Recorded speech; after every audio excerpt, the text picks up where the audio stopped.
Yeah. Right. This is the idea behind this is so you can lay the boat on its side at the lake's edge. You can then choose the mast and the sails accordingly and get all your tensions right. First thing to do is check the masthead crane is dead center on the boat. Okay, you'd be surprised that with a little bit of offset can actually twist the mast into an S shape. So we want to match the luff of the main to the mast, or the mast to the luff of the main. At the moment we've got too much bend.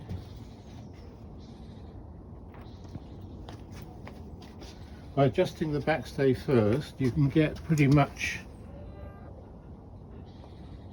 the correct amount, which is, if you have a look down, the sail now rests nicely against the mast pretty much all the way down.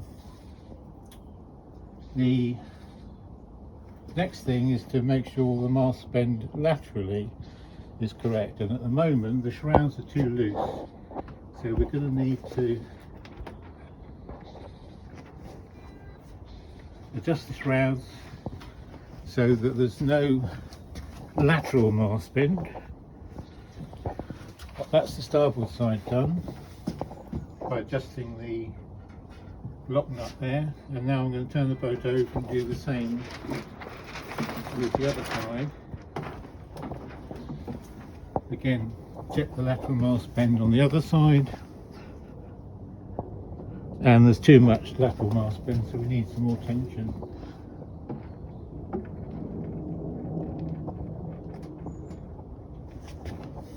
That should be pretty much it.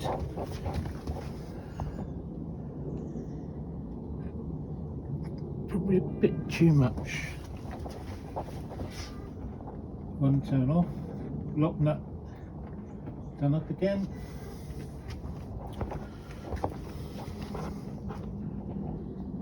And that's pretty good. Right, the next thing is to get the twist in the main. And my technique is to have, we've got 3 battens here. This batten, the middle one, should be exactly parallel with the boom. And you can see by adjusting the kicking strap here, or the boom vang, you can see this leech now closing to the point where this batten is parallel with this boom. And we're miles out at the moment.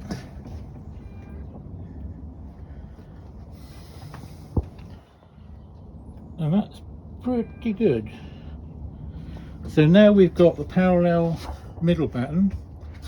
This one is slightly shut, which means the leech edge is just pointing up a little bit, and this top batten should be slightly open, i.e. twist. So we've got twist preset now using the backstay and the kicking strap or boom vang. Next thing is we want a little bit of check on the tension of the jib luff, because that's key to the jib holding its shape and being able to sail close to the wind. This is very much of touch and see unless you've got a strain gauge. So at the moment we want a bit more tension, bearing in mind that putting tension on here will also change the mast bend. It will also affect the luff of the jib. It'll cause wrinkles the more tension you put on. So again, Cunningham or uphaul, just a teeny weeny bit, just to take the wrinkles out of the luff. Both of those actions will have an effect on the leech of the sail.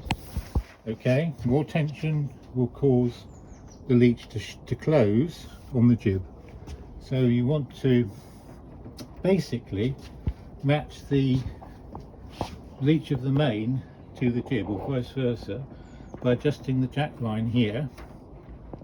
And really the best way of doing that, and it's a personal choice, is probably from behind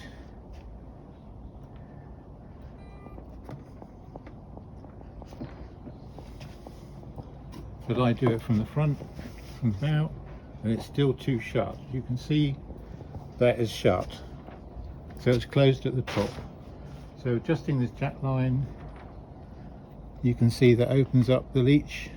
That's probably a bit too much now, but it'll do for now, just to show you what impact this jack line has on the shape of the sail. Again, bear in mind, putting tension on this will lift the back of the boom up and also bring the front of the boom down, which will mean more tension on the luff. So it's kind of iterations back and forth. It's a tuning circle, as they say. One thing affects something else. Now the next thing is your jib sheet angle close hauled. I'm a bit sloppy. I tend to use 3 fingers at the first finger join, okay, but you can adjust it with this as much as you like. Some people sail it jib sheeting angle out pointing towards the shrouds. That's probably inside the shroud slightly.